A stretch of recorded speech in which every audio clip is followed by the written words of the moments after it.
morning, everyone. Good morning. Such a beautiful day we have. Thank you all for coming. So we are going to have a wonderful time here today, and we just are glad you're here. So my name is Bill Testerman, and I'm a member of the board of QUUF, and that's why I'm here, I guess. I'm on one of the announcement committee. So welcome to this day with Quimper Unitarian Universalist Fellowship. Big long name here. A liberal religious congregation founded in 1976 and bound together to serve religious freedom, caring community, and social justice. So, as we gather, I acknowledge that the water, the land, and the shorelines here in Port Townsend are the traditional territories of the Sklallam and Chimacum people. We honor and acknowledge our indigenous members and neighbors and vow to help restore and sustain these homelands.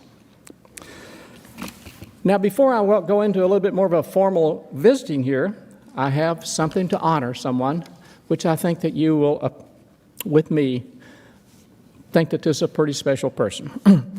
Outside the Field Museum in Chicago, a bronze sculpture by artist Marla Friedman captures a moment of friendship. It's called the Red Palm Nut. A young woman sits barefooted on the ground, reaching out her hand to a chimpanzee who sits about a yard away, and he lightly, seemingly shyly, takes her human hand. He drops the nut on the ground, and a moment has developed between them which we'll never forget and change her life. The woman in the sculpture is the great primatologist and conservationist Jane Goodall.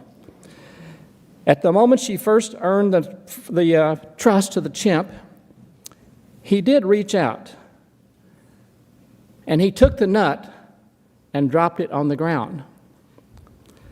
And then he reached out and grabbed her hand and squeezed it. That's how chimpanzees reassure each other. So in that moment, we understood each other without the use of human language, but with gestures. She named him David Graybeard.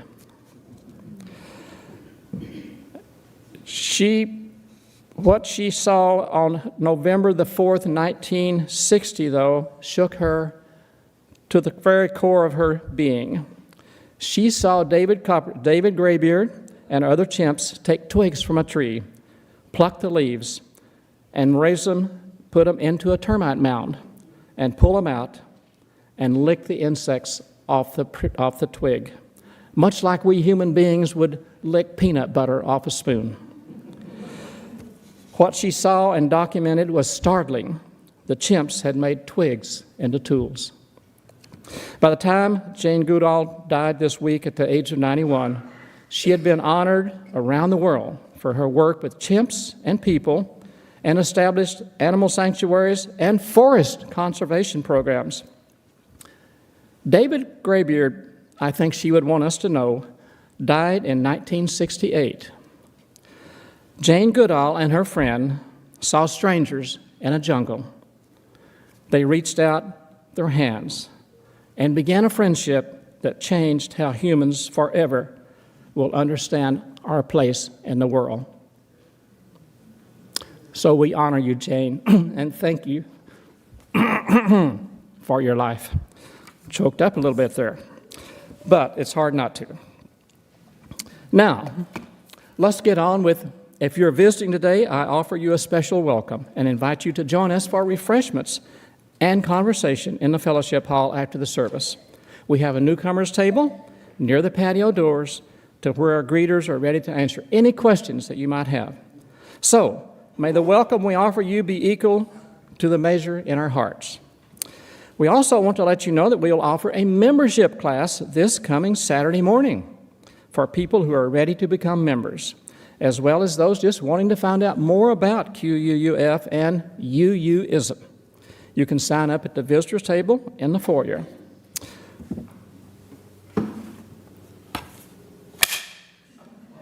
Now, lights, camera, auction. Our annual auction fundraiser is coming up. And donation forms are live and can be found in your Friday update or on a paper form found on the bulletin board outside our office. We will have a live gala event on Friday, November the 7th. Lots of movie themes. It'll be wonderful. Tickets will go on sale later this month, so stay tuned. You're not going to want to miss all the fun and movie-themed tables that we will have this year. Now, with all of that, let's settle our minds and calm our hearts.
Well, good morning.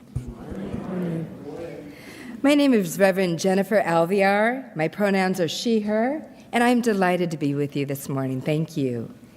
And special thanks to Dean and Kathy Carr for hosting me. This time I'm from Seattle. I stayed over the weekend. It has been lovely being here in Port Townsend, from Farmers Market to Art Walk. How fortunate you are to be here and how fortunate I am to be in community with you. So thank you. I invite you to join me in a call and response and to begin our worship service. I will open with the welcoming verse, and when I extend my hands to you as the congregation, you're invited to respond with these words: "You are welcome here." So let's give this a try. In all the beauty of languages and cultures and skin tones that come together in your uniqueness, you are welcome here. Beautiful. In all the ways you experience and express gender, abilities, and embodiment, you are welcome here. In the beauty that is who you are and how you love, you are welcome here. With all the religious and ethical traditions that inform your spiritual tradition, you are welcome here. You're invited to join us with an open mind, a loving heart, and welcoming hands. You are welcome here. May you feel warmly welcomed and included in this sacred gathering space together. Come, let us worship together.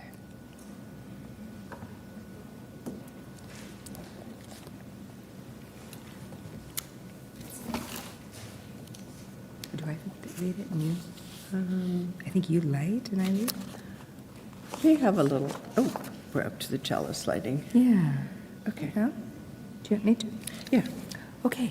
So we're improvising. You know, when you have a plan and then life kind of deviates and you learn to adapt to change, which is on topic with a theme, but the form sometimes changes form. So here is the reading for today for our chalice lighting. This is from Kathleen Mateague.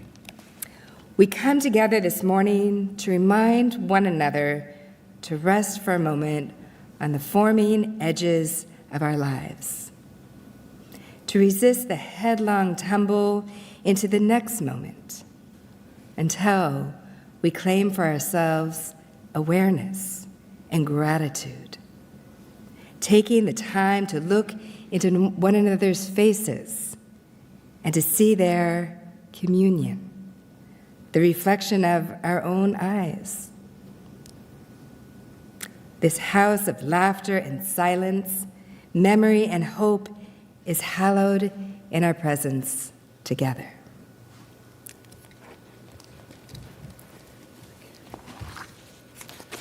Please rise in body or spirit and join us for our opening hymn, which is 188, Come, Come, Whoever You Are. And because this can be a round, we're going to do a round. So we will all sing together, and then Doug will start with this half, and then I will come in with this half, and we will keep going until somebody decides to do something else. Okay. Come, come, whoever you are, wanderer, worshiper, lover of leaving, ours is no caravan of despair. Come yet again, come. Come, come, whoever you are, come, come, whoever you are, ours is no caravan of leaving, ours is no caravan of despair. Come yet again, wherever you are, come, come, whoever you are, ours is no caravan of leaving, ours is no caravan of despair. Come yet again,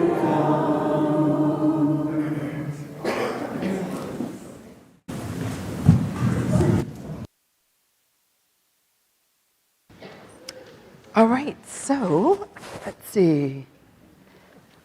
I invite kids of all ages, time for all ages, to come join me for story time.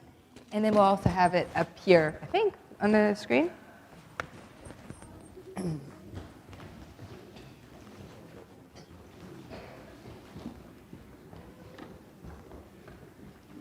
right. Hello, welcome. Did you bike here? That's so cool. So you have it. Hi, welcome. All right. I like your outfit. All right, so they do have the screens.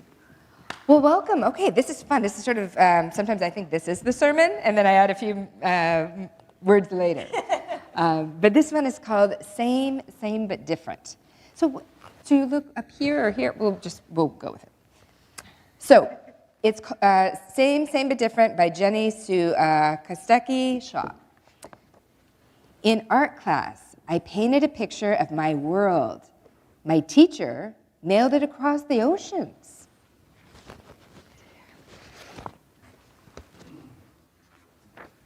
A boy drew back with colors of the sea. This is my world. Same, same but different. P.S. Who are you?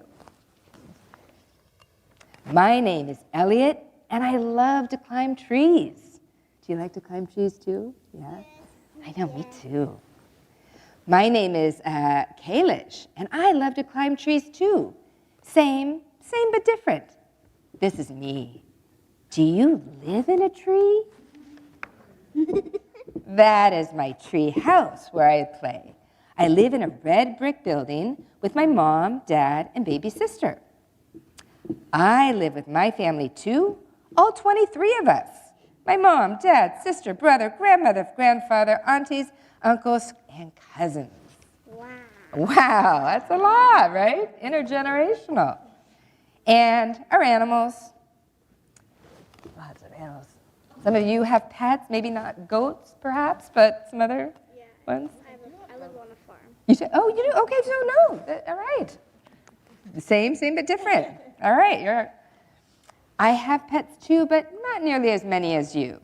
Same but different. P.S. What does it look like where you are?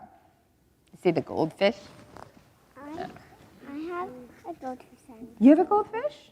Is it striped like that? no, but I have a dog. Uh-huh. And a goldfish. I named my goldfish Goldie. Goldie, I like that one. Me too.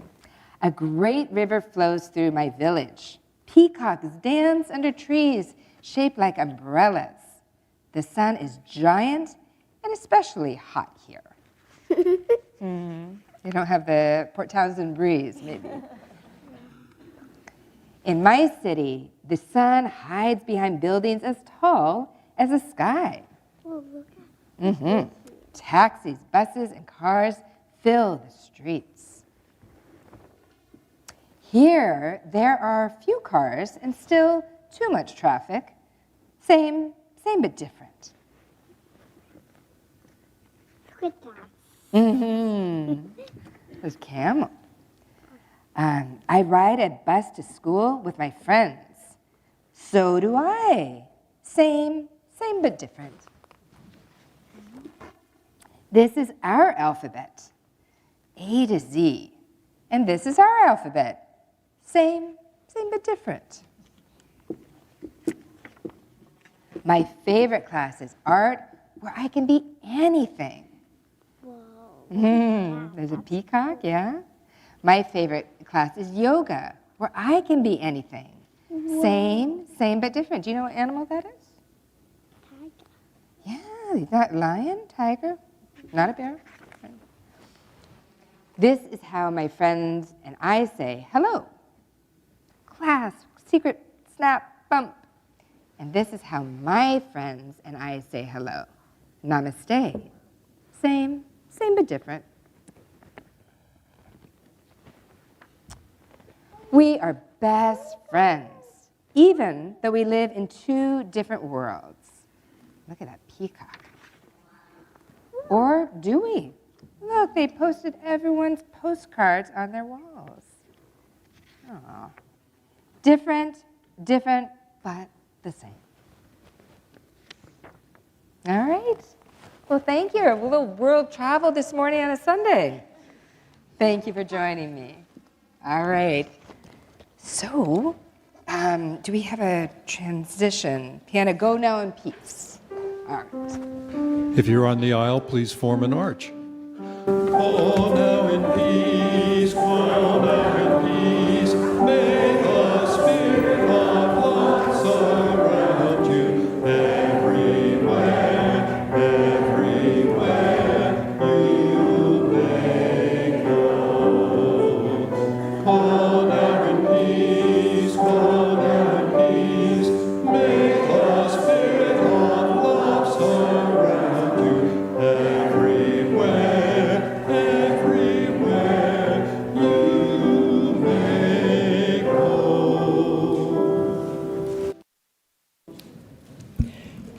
We pause now for a time of generosity and to receive an offering. On the first Sunday of each month, our offering is split between the food bank and QUUF. The ushers will come among you to receive the offering, and additional ways for giving will be projected behind me. Please join me in our offering words. This fellowship is the community of ourselves.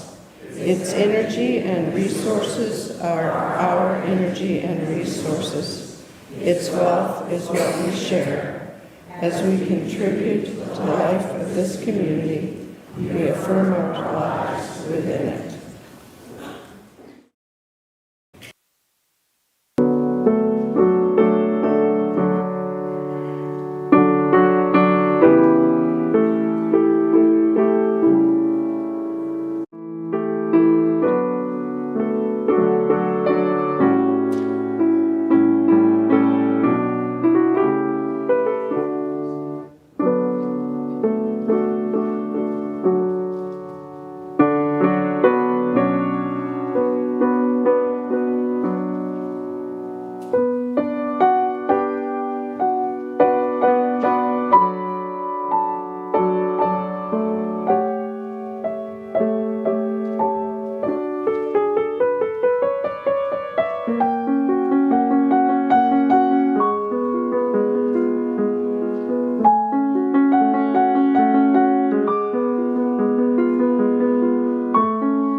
Beautiful music, thank you. This time in our service is time for joys and sorrows. We recognize that our personal joys and sorrows are only a fragment of the joys and sorrows of the larger community. And thus, we place the first stone, thinking in particular of George and Barbara Stanley's beloved dog, Bernie, who passed away on the first day of autumn. He had cancer which progressed quickly and was untreatable. They miss his joyful bark.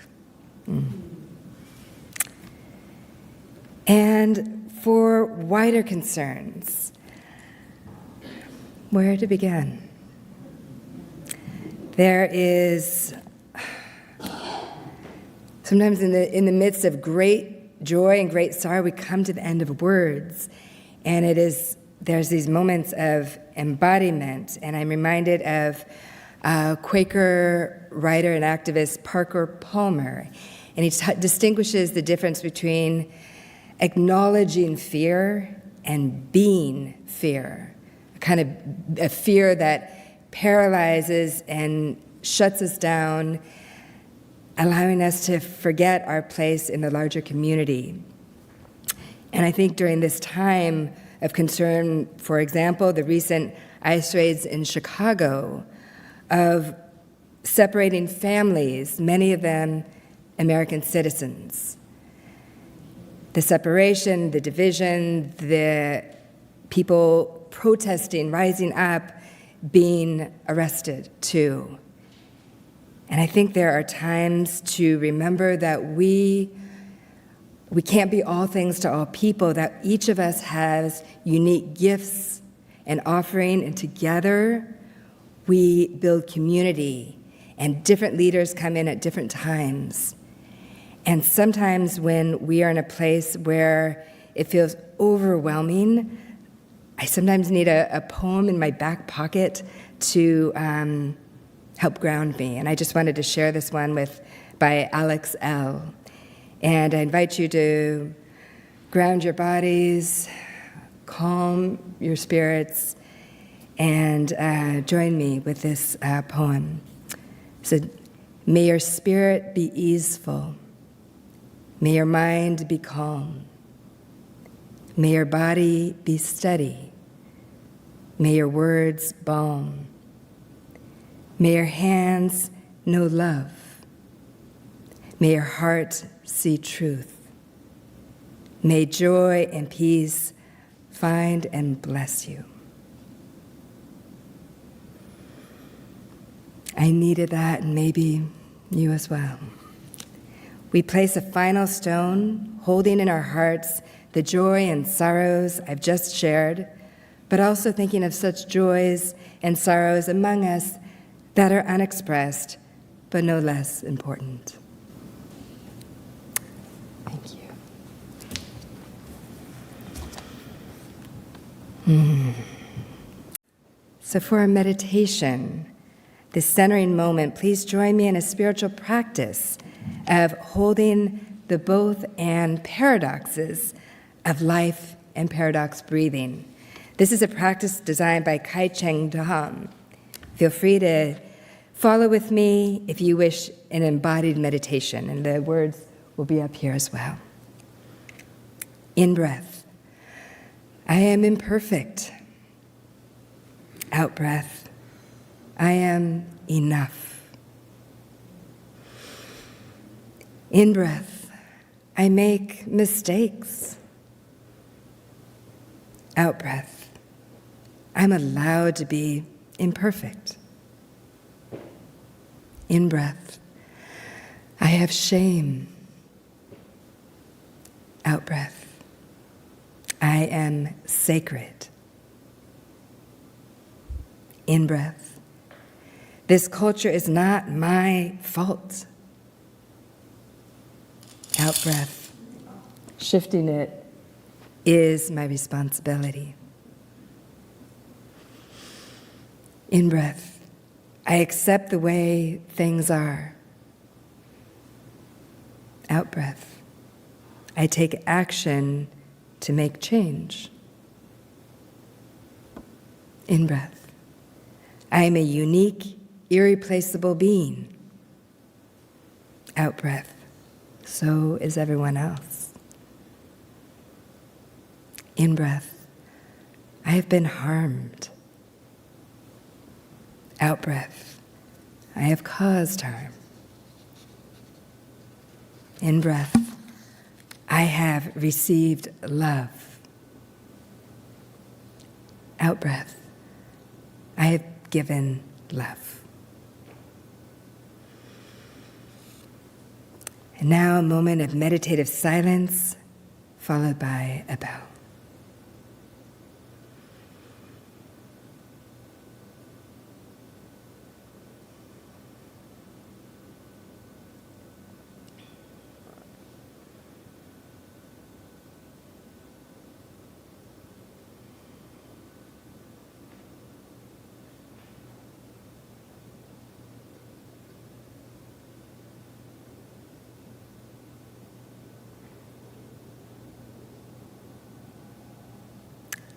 May it be so. Thank you.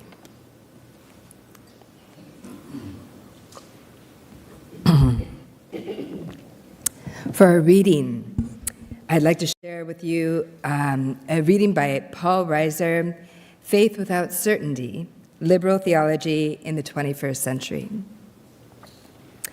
Liberal theology is not for the faint of heart. It invites us to live with ambiguity without giving in to facile compromises, to engage in dialogue without trying to control the conversation, to be open to change without accepting change too casually, to take commitment seriously but not blindly, and to be engaged in the culture around us without succumbing to its values. Liberal religion calls us to strength without rigidity, for conviction without ideology, openness without laziness. It asks us to pay attention. It is an eyes wide open faith. A faith without certainty. Let us now sing a special hymn this morning, 1054, Let This Be a House of Peace.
Let this be a house of peace. Let this be a house of prophecy. May vision for our children be our common theme. Let this be our house of myth and art and legend, our trove of ancient story and cradle of our tender dreams. Let this be a house of peace. Let this be a house of peace. Let this be a house of peace. Let this be a house of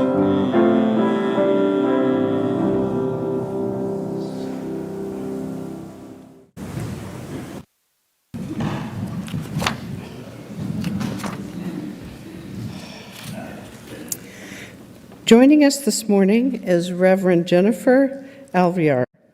She is a Unitarian Universalist minister, spiritual innovator, and avid community builder. She cultivates positive relationships across diverse disciplines, including civic leadership, arts and culture, health equity, and climate justice. Her vision is to connect people to places of belonging where they feel empowered to enact meaningful social change. Welcome to Reverend Jennifer Alviar.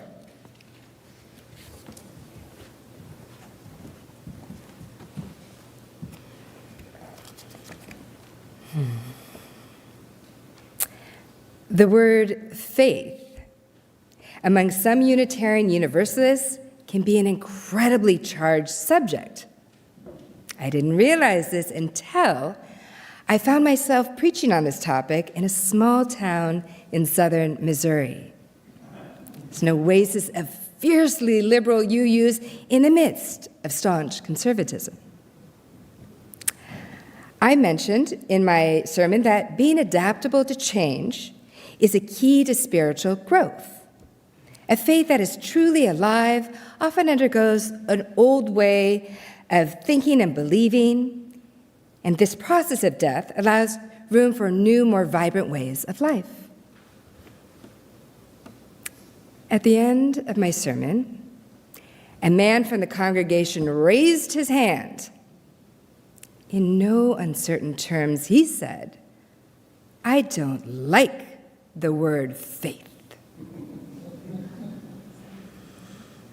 Well, I composed myself and said, revelation is ever unfolding in new and surprising ways. What word would you prefer other than faith? He paused for a moment, thought a bit, and said, I like the word trust. I paused for a moment, thought a bit, and said, trust. Okay, let's go with that. What in particular do you like about the word trust? He paused and he thought, well, he kind of loosened up a bit at this point. He said, well, I guess to me, faith suggests a set of beliefs that people must either accept or reject in order to worship together. A necessity to believe in order to belong. It feels rigid, dogmatic, tradition without vitality, creeds without relevance. The word trust sounds more inclusive, a trust in humanity. It seems to offer a spirit of welcome, regardless of one's beliefs. It is a trust that is open and adaptable to change. Point well taken, right? Faith is not some abstract concept. It is not disconnected from the human heart and human history. It is instead a life-giving form of faith, helps us keep us morally grounded yet also open and adaptable to the changing world around us. Change, of course, does not come easily. What if you've based your entire life around a particular belief system? Suddenly, that foundation crumbles. What happens then? This turning point is often known as a crisis of faith. It calls into question your core values. It challenges you to give up a known for an unknown. You find yourself in uncharted territory. Let me illustrate this point with a story. I was deeply moved by this movie. It's called Water, and it's directed by Deepa Mehta. The setting takes place in India during Gandhi's movement. The year is 1938. It is a period of great unrest. Old religious and political traditions are being challenged by more progressive thought. The story is about a young Indian girl named Chuya. She is free-spirited, strong-willed, defiant, and alive. By 8 years old, she has been married and widowed. According to the Hindu tradition, a wife is part of her husband while he is alive. When husbands die, wives half die too.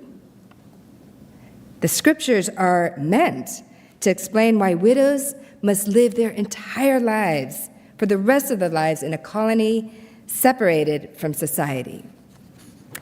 The Hindu caste system places widows among the untouchables. Remarriage is forbidden. Well, Chuya does not like this system one bit. She challenges it with her simple, honest question. You say that wives half die with the death of their husbands. But what about the half that is still alive? Good question. What about the half that is still alive? She fights for spiritual vitality over dogmatic statements of belief. This creates a stir among the other widows. They have accepted their lot in life based on scriptures. To ask such a question challenges one's faith. While the majority of widows scold Chuya and think her question is unthinkable, unimaginable, others are moved to reflect on her words. The turning point in the movie comes when the head spiritual leader of the colony learns that a law was recently passed allowing widows to remarry. Her conscience is in conflict with her faith. The old way of life is no longer tenable. The new way of life seems unimaginable. The spiritual leader finds herself at a crossroads. She doesn't know which way to turn. But a series of tragic events occur, leading her to finally take a stand. She takes the 8-year-old girl, Chuya, to a prayer meeting where Gandhi is speaking. Only a few minutes remain before he boards the train with his fellow leaders. Just as the train is about to leave, she rushes up to the platform. She calls out to the Gandhi leaders and says, "Take this child, please. Give her a new life." Time is racing. The wheels are turning. The train whistle is blowing. The crowd is pushing her around, but she doesn't give up. Driven by guts and determination, she pushes her way to the front. Once again, she calls out to the Gandhi leaders saying, "Take this child, please. Give her a new life." This time, a man reaches out and pulls Chuya onto the train. Her final words to the girl were these: "Be not afraid." And then the train departs.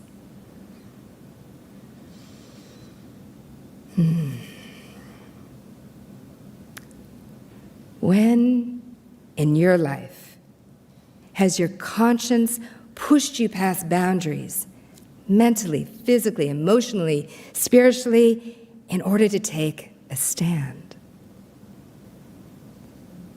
What in you is only half alive because you fear relinquishing the known for the unknown?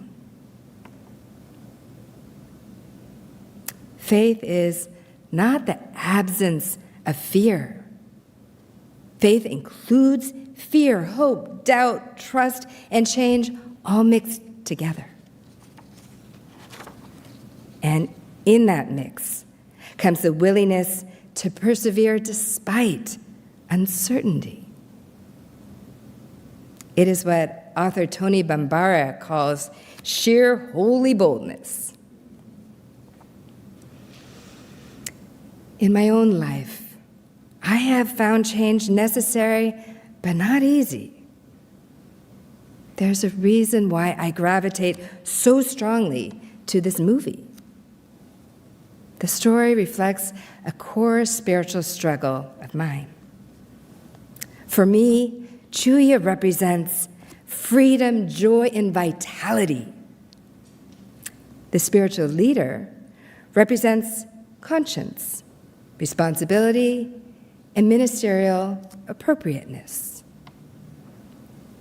How do I embody both aspects of my being without becoming spiritually fragmented? These theological questions took on physical form for me in more ways than one in physical. I accepted a parish internship in St. Louis, Missouri. This caused me to leave the security of family and friends back home in the San Francisco Bay Area, where I'm from. I forged a new life in the Midwest where I didn't know anyone. Throughout that internship year, I experienced the full spectrum of human emotions: great joy, great sorrow, and a crisis of faith. My crisis was this: I could not for the life of me seem to picture myself as a minister without associating this role with immense seriousness and weight. The image of the black ministerial robe loomed large in my imagination. It squelched the freedom, joy, and vitality that I experienced in my spirit. I will never forget the first time that I put on my black ministerial robe. 4 years of pastoral counseling and ethics courses taught me about the weight of clerical responsibility. But actually feeling this on my body was something else I was not prepared for. How could I, as a minister, learn to wear the robe versus the robe wearing me? I did what I often do when I face challenges. I turned to the arts for inspiration, Port Townsend being one of these beautiful arts. I came across a song in our UU hymnal called Voice Still and Small. The lyrics go like this: voice still and small, deep inside all, I hear you call, singing. In storm and rain, sorrow and pain still will remain, singing, calming my fears, quenching my tears through all the years, singing. There's something deliciously subversive about music, defiant. It is the refusal to be silenced. That still small voice, no matter how faint its sound, offers hope. It means that my songs, your songs, our songs are alive, stirring within. I realized that this inner music is what great social prophets called upon throughout history. They let the notes of their lives speak through them, not for them. They planted one foot in the gritty realities of human pain and suffering. Their other foot was planted on a solid foundation of hope and liberation. This is how they walked and sang for justice and healing. This insight gave me the perspective and peace I needed. The ministerial robe that loomed so large in my imagination finally found its appropriate fit. Joy and vitality coexisting with meaning and depth. The two felt compatible, comfortable, life-giving. At that moment, I was able to reclaim my call to ministry. What does it take for a person to say yes to life? For the man in southern Missouri, it meant changing his religious language from faith to trust in order to give meaning to his beliefs. For the Indian spiritual leader in the movie, it required taking a stand so that her conscience was in alignment with her faith. In my case, it involved wearing the robe versus the robe wearing me. How about you? What will it take for you to say yes to life?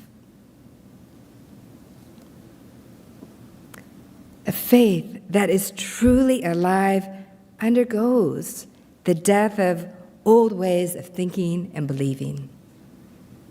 This process of death allows room for new, more vibrant ways of life. May our beliefs offer us both spiritual grounding as well as the gift of adaptability in facing change in this uncertain world. May our faith reflect a life well lived with a prophetic vision for justice and healing. May it be so. Amen. Ashe, and blessed be.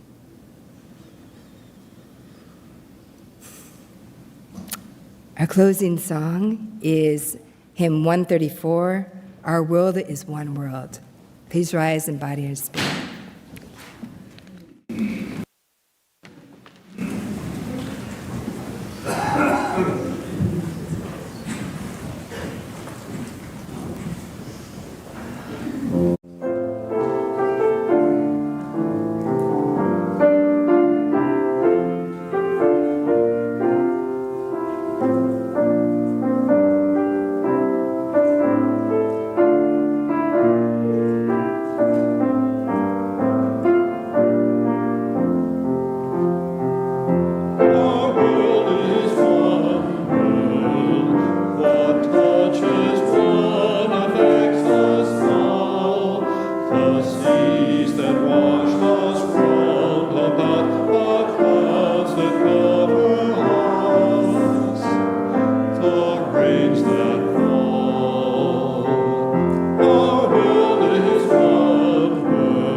For our closing words, and now may you go into this week blessed and blessing the world.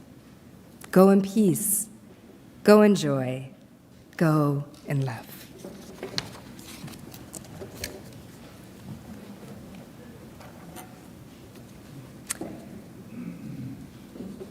So we extinguish this flame. Oh, yeah, we all do this together. Let's do this for community. We extinguish this flame, but not the light of truth, the warmth of community, the fire of commitment, or the power of transformation. These we carry in our hearts until we are together again.